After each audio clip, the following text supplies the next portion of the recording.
أعوذ بالله من الشيطان الرجيم. ليس البر أن تولوا وجوهكم قبل المشرق والمغرب ولكن البر من آمن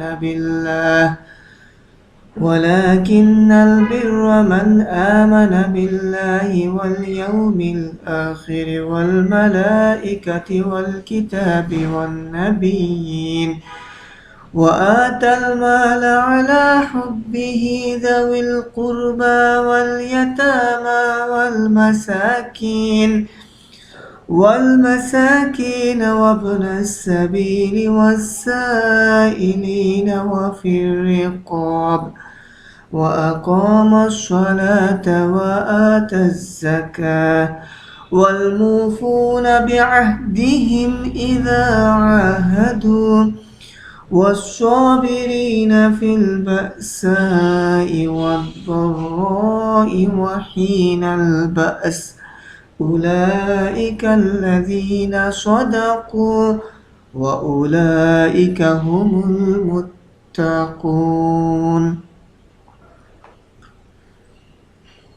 তোমরা তোমাদের মুখমণ্ডল পূর্ব বা পশ্চিম দিকে প্রত্যাবর্তিত করো,